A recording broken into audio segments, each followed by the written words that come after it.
Dalam persidangan kemarin ada hasil poligraf yang dikeluarkan, dibacakan klien Anda, Putri Chandrawati, dikatakan minus, pun demikian dengan Ferdy Sambo. Apa tanggapan pengacara? Pertama, ini kalau ya, kalau semua poligraf itu digunakan, yang paling diuntungkan sebenarnya adalah Ferdy Sambo. Kenapa? Richard mengatakan ketika dites poligraf bahwa dia yang menembak Joshua. Ricky ketika tes poligraf dan hasilnya jujur, Richard juga jujur, Ricky juga jujur, di tes poligraf mengatakan dia tidak melihat Ferdy Sambo menembak Joshua. Sementara dakwaan jaksa, Ferdy Sambo menembak Joshua pada tembakan kelima ketika Joshua sudah jatuh. Tapi yang jadi soal bagi kami bukan itu sebenarnya. Bagaimana kita bisa meletakkan satu bukti itu berkesesuaian dengan bukti yang lain. Nggak boleh ada satu bukti yang berdiri sendiri, kemudian dari satu bukti itu disimpulkan seolah-olah yang lain juga seperti itu. Kalau kita bicara soal poligraf, ada perdebatan di kalangan hukum, praktisi atau ilmuwan hukum, dan di kalangan psikolog. Karena poligraf sebenarnya tidak memotret fakta. Dia memotret atau merekam bagaimana reaksi tubuh atas pertanyaan-pertanyaan tertentu. Karena itulah, tes poligraf hanya mungkin dilakukan kalau seseorang yang dites itu dalam keadaan tenang. Yang kedua, tes poligraf hanya bisa dilakukan dengan persetujuan orang yang dites. Ketika klien Anda dites dengan alat itu, apa yang disampaikan oleh klien Anda kepada Anda pengacara? Dia dalam kondisi tidak ingin, tidak mau, tidak siap untuk melakukan itu. Kemarin di persidangan, kalau kita simak, Bu Putri secara jelas mengatakan dia tidak siap untuk diminta menjelaskan lagi kejadian yang di Magelang. Sebenarnya kan seharusnya tidak dilakukan tes, setidaknya diundur, dicari waktu yang tepat. Tapi apakah Putri saat itu menyampaikan dia tidak mau melakukan tes itu? Kalau di fakta persidangan kita lihat, sebenarnya Bu Putri tidak mau tes itu dilakukan karena diawali dengan meminta untuk menjelaskan kejadian yang di Magelang, yang bagi seorang korban kekerasan seksual itu situasi yang sangat berat. Nah pertanyaannya, apakah tes itu menjadi valid? Apalagi kemarin muncul di fakta persidangan. Pertanyaan itu sebenarnya muncul dari mana ketika ditanyakan pada ahli? Ada titipan dari penyidik. Apakah memungkinkan? Apakah objektif kalau pertanyaan-pertanyaan titipan masuk dalam tes yang seperti itu? Saya ingin bergeser ke soal peran Putri Chandrawati yang disebutkan oleh Richard Eliezer ikut dalam proses perencanaan. Ini menjadi perdebatan juga dalam persidangan kemarin. Apa yang sebenarnya ingin tim Anda hadirkan, sodorkan kepada hakim soal peran Putri Chandrawati ini? Pertama, semua saksi harus dilihat dengan sikap yang sama. Tidak ada saksi favorit seperti itu. Anda merasa ada yang saksi favorit? Kami melihat ada perbedaan perlakuan di sana. Kita bisa lihat misalnya ada saksi tertentu yang baru mulai bicara sedikit, dia sudah dibilang bohong. Tapi ada satu saksi, saya tidak usah sebut nama, publik bisa menilainya, yang apapun keterangannya, kemudian seolah-olah langsung dilihat bahwa itulah keterangan yang benar. Terkait dengan Richard, ada keterangan yang berkesesuaian dengan bukti yang lain, tentu kami tidak bisa menolak hal tersebut. Tapi bagaimana kalau satu keterangan itu berdiri sendiri? Tidak ada yang mengkonfirmasi. Keterangan yang mana yang menurut Anda? Pertemuan di lantai 3 rumah Saguling misalnya, yang mengatakan seolah-olah Bu Putri ada di sana. Peran Bu Putri untuk menyampaikan A, B, C, dan D. Tidak ada satu bukti pun yang mengkonfirmasi atau membenarkan keterangan tersebut. Ada satu azas di dalam hukum, kita perlu ingat betul, satu saksi bukanlah saksi. Tidak ada kredibilitas pembuktian untuk keterangan tunggal satu saksi. Jadi Anda menganggap Richard berbohong perkara itu? Richard sudah mengaku berbohong untuk keterangan di BAP 5 Agustus 2020. Apa yang disampaikan oleh Richard dalam BAP tanggal 5 itu? Kurang lebih begini ya. Satu, ketika Richard naik ke lantai 3 rumah Saguling, ada Ferdy Sambo di sana. Kemudian Ferdy Sambo meminta senjata Richard, Glock 17 yang dipegang oleh Richard.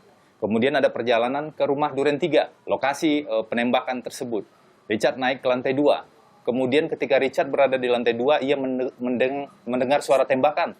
Dan ketika turun dari tangga, dia melihat Pak Ferdy Sambo, dan waktu itu kan Joshua sudah jatuh begitu, tersungkur. Maka Ferdy Sambo setelah itu menyerahkan senjata ke Richard.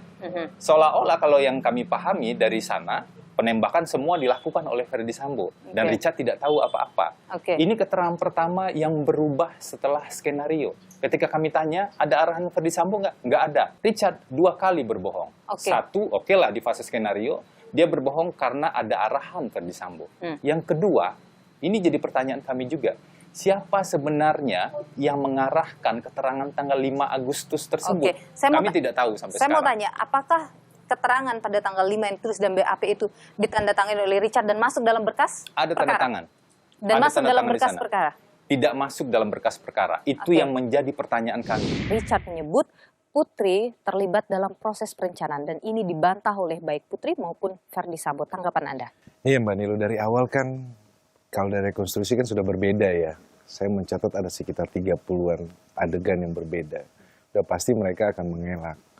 Nah patokannya kami kan sebenarnya terkait dengan perannya PC ini kan ada di lantai 3 dan lantai 2. Tetapi barang buktinya yaitu CCTV itu sengaja dirusak. Yakin sengaja dirusak? Kalau saya bilang begitu, kenapa rumah sebesar itu, kemudian sebagus itu, kok tidak ada CCTV? Tapi saya tanya kepada saksi Ferdy Sambo, saya tanyakan, apakah CCTV ada di lantai 3, lantai 2? Disampaikan rusak. Tetapi dalam peristiwa di lantai 2 tanggal 10, kami mendapatkan bukti ya, ada foto menggambarkan situasi di lantai 2 ketika dijanjikan uang dan juga handphone. Jadi untuk proses perencanaan itu tidak ada bukti yang Anda miliki maupun yang Eliezer miliki, tetapi untuk proses penyerahan janji itu di tanggal 10 itu ada bukti yang Anda miliki. Menggambarkan tangan kanan yang memakai gelang. Yang itu juga Anda tanyakan dalam persidangan soal gelang Putri yang sudah pakai berapa lama. Dengan apa yang Anda sebutkan tadi, Anda yakin bisa membuktikan bahwa Putri Chandrawati ikut dalam proses perencanaan itu? Kita mengikuti ya, yang mereka sampaikan skenario-nya mereka ya, bahwa ada kejadian di Magelang. Pertanyaannya kan yang menyampaikan Ferdy Sambo adalah Putri Chandrawati. Betul. Kemudian di lantai 3 Saguling itu mereka sempat ngobrol, di mana itu ada 1 jam. Itu kan disebutkan obrolannya pengaduan soal apa yang terjadi di Magelang. Ya kan tidak serta-merta berdiri sendiri. Ini kan kita coba ya, rangkai ya peristiwa. Ini analisa Anda ya? Analisa saya ya. Kemudian kalau dibilang tidak ada perencanaan, skenario. Saya tidak bicara bilang tidak ada perencanaan, tetapi Putri ikut dalam perencanaan itu. Itu yang disebutkan oleh klien Anda dan dibantah. Istrinya tidak ikut gitu. Ini kita berbicara fakta persidangan ya, dari keterangan saksi, kemudian dari petunjuk. Ini kan dari CCTV. Terkait dengan peristiwa ketika Putri naik mobil, Putri sampaikan dia tidak mengetahui siapa saja di dalam mobil. Itu juga menjadi kejanggalan. Padahal Richard Eliezer yang dipanggil terakhir, ketika dia masuk mobil, dia melewati bangku tengah, tentunya melewati PC. Kemudian sampai di rumah TKP Duren 3 yang awalnya di BAP-nya Putri Chandrawati disampaikan dia tidur. Tetapi di dalam persidangan dia sampaikan bahwa dia menutup telinga. Nah logikanya tidak masuk. Dan yang terakhir, dia mengganti baju. Di situ CCTV jelas. Dan kemudian muncullah skenario tembak-menembak. Skenario tembak-menembak ini munculnya dari mana Mbak Nilu? Gitu loh. Kalau kami melihat seolah-olah Putri Chandrawati mengiyakan dengan dia mengganti baju, bahwa seolah-olah ada pelecehan. Nah sebenarnya rangkaian peristiwa pidana ini, menurut kami tanpa mendahului majelis hakim ya, hakim akan menilai bahwa perencanaan ini sudah ada. Dan Putri terlibat di dalamnya. Putri terlibat di dalamnya. Putri mengetahui semua rencana itu.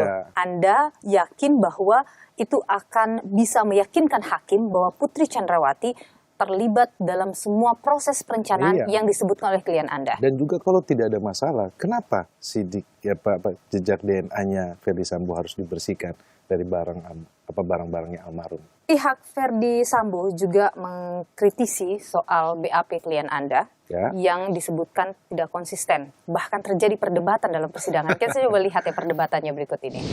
Semua, saya mau tanya, yang mana yang benar? Jadi begini Bapak, dapat saya jelaskan. Biar Bapak tidak menanyakan lagi tentang BAP-BAP ini.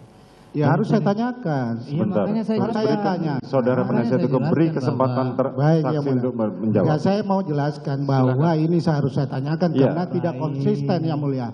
Silakan. Baik, begini Bapak. Bapak bayangkan dari tanggal 8 Juli sampai di bulan Agustus itu saya didoktrin terus-menerus oleh klien Bapak tentang skenario. Siapa yang doktrin? Di mana yang doktrin? Di mana saudara didoktrin? Di lantai 3. Saudara penasihat hukum tidak perlu sampai membentak. Saya mencoba mengingat-ingat kembali kejadian demi kejadian. Bapak kira segampang itu mengingat kembali kejadian Ini tidak itu? konsisten. Sudah setelah saudara tidak ada. Izin Bapak, penasihat hukum ini menanya sama saksi sudah Saya menekan tanyakan ini tidak konsisten. Makanya tanya kita mau aja, tanyakan. jangan menekan Sudah, kayak gitu dong.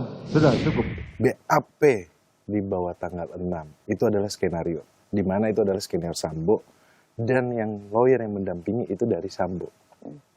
BAP di atas tanggal 6 itulah yang sebenarnya ketika pasca Richard menulis surat. Bicara soal ketidakkonsistenan yang disebut oleh pihak Verdi Sambo, Anda menganggap itu tidak benar? Tidak substansi, Mbak Nini. Yang substansi itu adalah peristiwa pidananya yang sekarang sudah mereka Oke. tidak